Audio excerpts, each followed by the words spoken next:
So the month of paradox. And my talk has something to do with all of that. I wanted to start with the phrase, everything is as it appears to be, and nothing is as it appears to be. That's right. And if you say that 10 times, I guarantee no problem you have will stay a problem, because your brain will be so confused that you'll start to see it fresh. Mhm. Because so often when we have a problem, it's just that we're looking at it exactly the same way we've been looking at it all the time. We're playing tapes in our head, and we're not getting anywhere because we're using the same words to define the problem. When you say that everything is as it appears to be and nothing is as it appears to be, your brain kind of goes, right. Right. And it starts to create little cracks where then the light of the spirit can come through and help you see it differently. The key word in that, how could that be true, is the word appears. Everything is as it appears to be, and nothing is as it appears to be.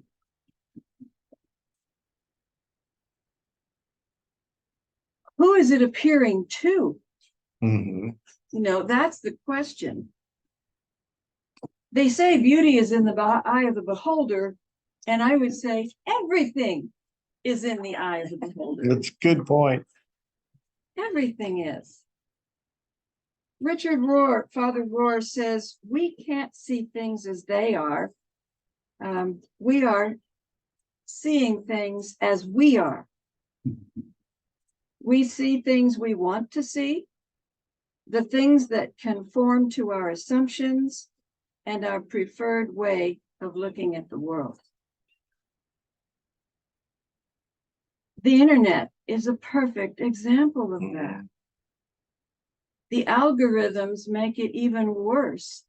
If you're wanting to see the world in a certain way, then you can find all kinds of agreement on the internet.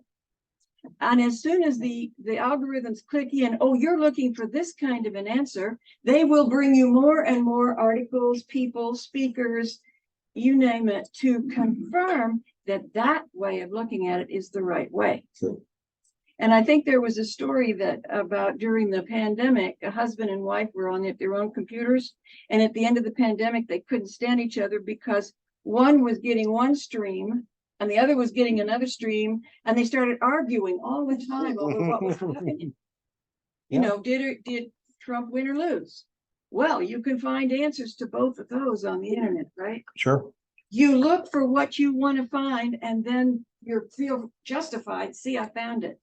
Now, what's interesting for me is that they figured out I like New Age. So all of my feeds that come in are New Age, which I'm happy with. But I'm happy with that because that's the way I choose to see the world, not because it's necessarily true. You see what I'm saying? Yeah. We see the world through our own set of glasses, and the internet is helping us do that on spades, on steroids. Mm-hmm. Now,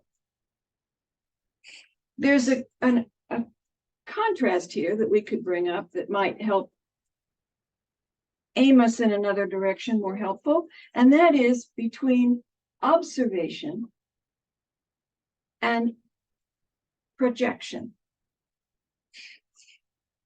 Now, folks, we project all the time. Yeah.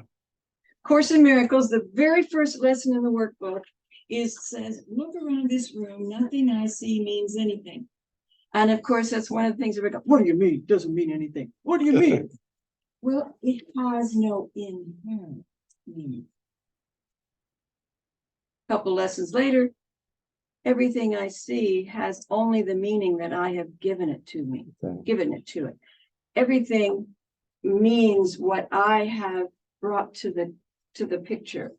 And let me give you some examples of how that works. This is my magic picnic basket. And I will bring out a few interesting things here. First of all, if I were to say to you, think of an apple. Think of an apple. What size is it? What color is it? And then I held this up, and is this what you were thinking of? No, What about this side? no, And somebody was looking at a red apple. Well, this side's a little red apple. closer, yeah. This one's a little more yellow apple. You could have thought of a green apple, or you could have thought of a computer. Oh, right. Oh. Mhm. If I say to you, think of a CD. What is a CD? Think of a CD. Did you think of this? Yeah, If close. I add the word bank, do you think of this? No, No. So our language is very ambiguous. We need a lot more stuff. If I were to say, and I included this in one of my past talks, 2 plus 2, we would all agree is 4, Yeah. except that numbers are adjectives. So 2 apples and 2 bananas is not 4 apples, and it's not 4 computers. It has to be what? If you want it to come out to 4, what do we have to change it to? Fruit. Pieces of fruit. mhm, Otherwise, we are definitely not communicating. And 2 plus 2 is definitely not 4 in that case. right. So what, even the things that we take as this is a given, this is absolute, is not absolute. It's only absolute in the way we are looking at it. Now, when we look at something, we evaluate it, we judge it, we cover it with associations. What is this? Slinky. It's a slinky. How do you know it's a slinky? Childhood. Yeah, Experience. Past experience. Therefore, number 5 in A Course in Miracles says, I see only the past. ah, How could you see anything else? Your brain is a pattern-making organism. That's the way we evolved to be the brilliant species we are now. The brilliant maybe question mark. But we are so advanced because we are pattern-making organisms. So this, then, because of past experience, means something to us. And you probably have some associations of childhood with it. mhm, Maybe some pleasant associations.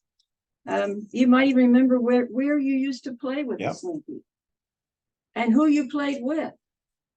You see, so when we look at the past to understand, we also bring all kinds of associations with it. Yep. Some people love dogs and some people are scared of dogs. Why would they be scared of dogs? Probably because they got bit or chased as a child. Yeah. And they carry that memory forward. That's the past that is in the present now. And if they had good experiences with dogs, then they have a past memory that says, oh no, dogs are wonderful, and I want to go pet this one, unless he starts growling. Now, if you see something that you have never seen before necessarily,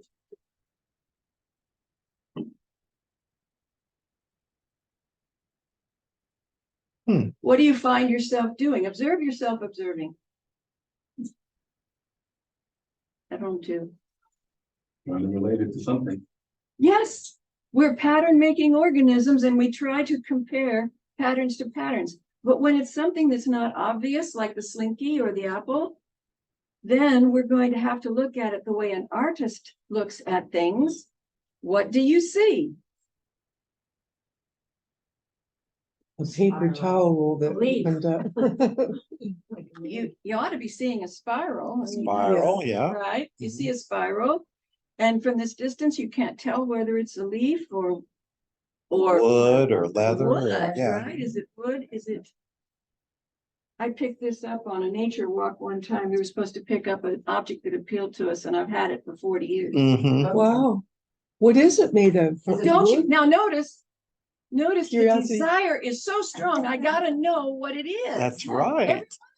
Right? I mean, I know it is, but every one of us has that need to know. And Thomas More would say, we think that power comes from our understanding and unveiling, but this approach only goes so far. From the point of view of the soul, it is just as important to check the urgency of our need to know, to allow certain things to remain distant and buried. The mystery, the great mystery, right? Allow ourselves to have some room for not knowing and be comfortable with that. Projections also include not only what is it,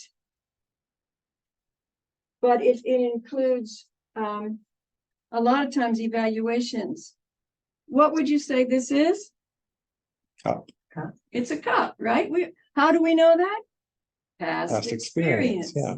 If you're a baby, you have no idea what this is until your mama gives you enough sippy cups to know, oh, there's milk or juice in there. I like it. I have a positive association with it. Well, this one would not hold very much juice, right? It wouldn't hold much juice. So is it still a cup? Yeah. Well, this side looks like one, doesn't it? Now we would say it's broken. Broken. Mhm. It's broken. So we're going to give it an evaluation. Is it a useful cup? And the holder. Well, it happens to hold one of my angel collection on the mantle in my house.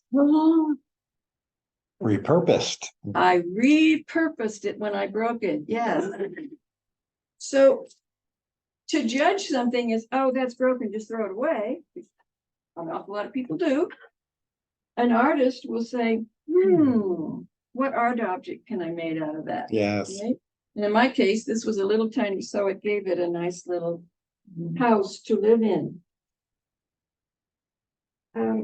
These are all examples of how we project meaning onto life. An alternative to that is to observe. And people often think that they are observing when they're just looking at something. But let me give you a few more examples of observing. When we're observing, there's things coming, the energy is coming this way.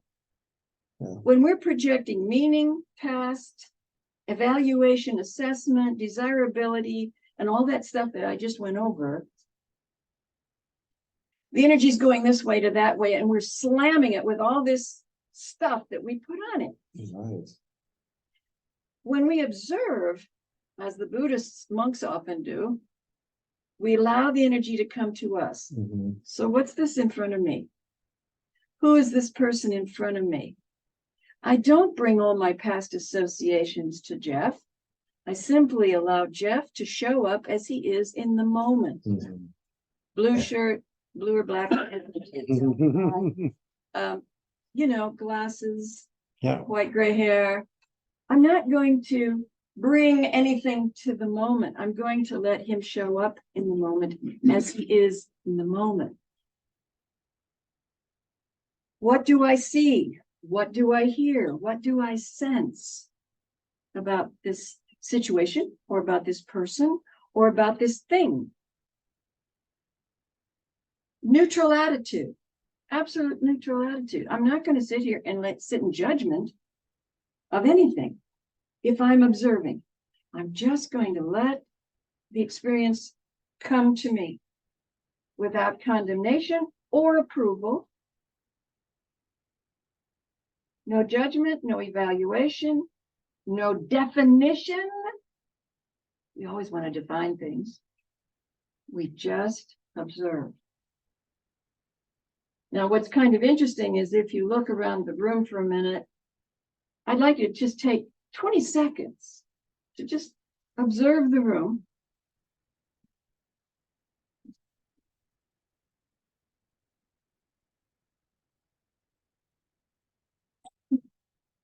And then observe yourself observing.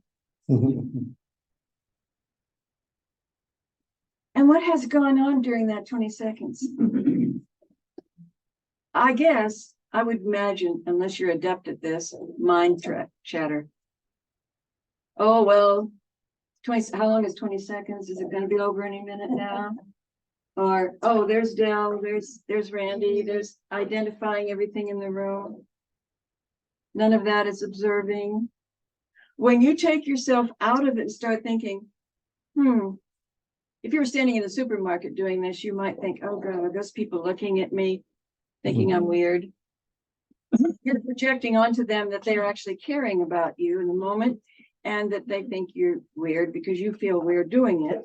You see how that Sure. the loop goes on and on incessantly. Brian McLean, so everything is as it appears to be, and nothing is as it appears to be. Brian McLean says people can't see what they can't see.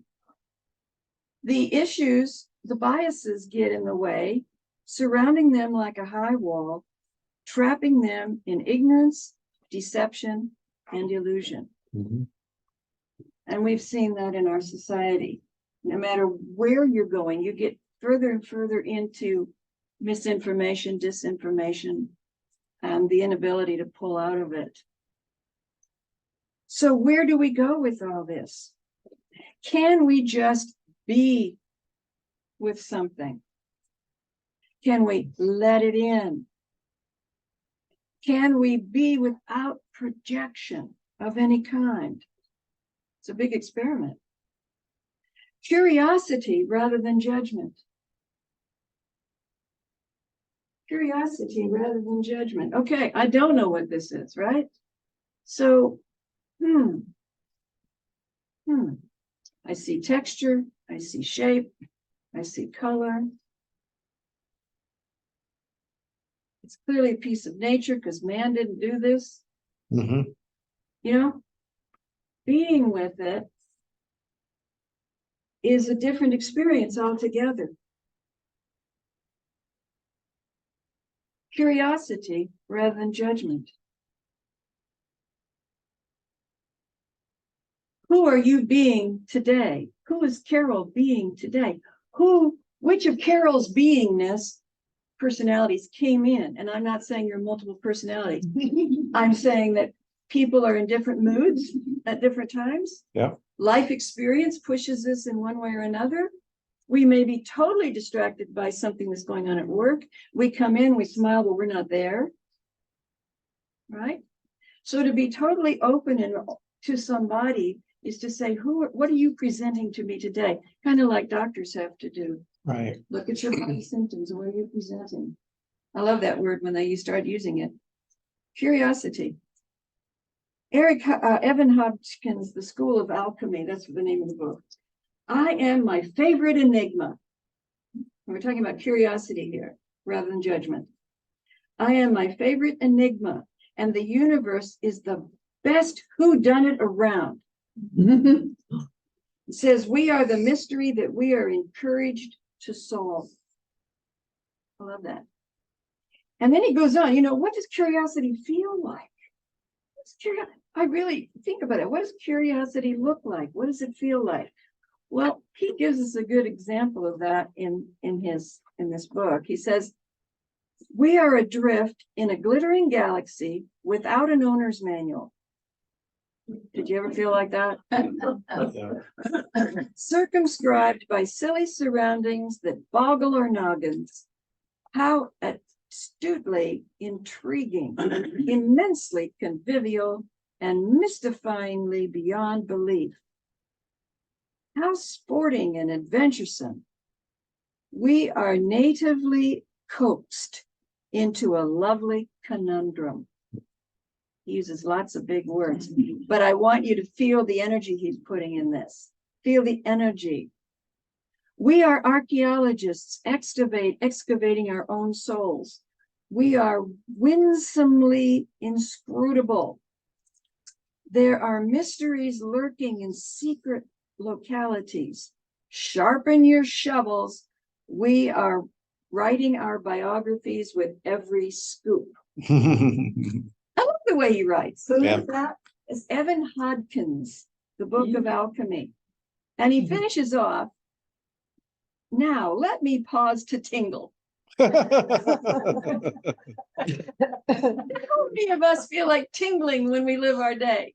Are love we it. curious about things? Are we, the little child is constantly looking at things and tasting things. And what is this? Fascinated by stuff. Now let me pause to tingle at the wonder of life and the universe. Everything is as it appears to be, and nothing is as it appears to be. Can we be comfortable with uncertainty? Can we be comfortable with ambiguity? Can we learn, to just be in the moment with the stimuli of the moment? And let's surface whatever comes from within us. Not the initial judgment, but okay, I know that's a doorknob, but now let me be with the doorknob as an artist would. And you start to see a shiny surface with things reflecting in it. You stop labeling it for the function that it is. It's a cup. And you start looking at it in other ways. What else could it be?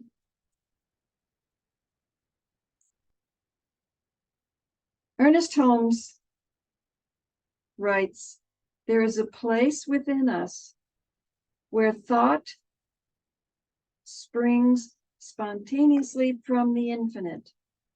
By inviting divine ideas to enter and express through our consciousness, we can permit the inspiration of the creative genius of the universe to impart new thoughts, to create new scenes, to enlarge all our horizons. That's what will happen when we stop projecting and start observing. When we stop already knowing what that is, who that person is, what that situation is, and all the associations we have with it, and just say, wait a minute, what is this in the moment? Who is being in the moment? What is this situation really? And then in that meditative almost that comes from that, the creative genius of the universe flows through us and we see it in a new way.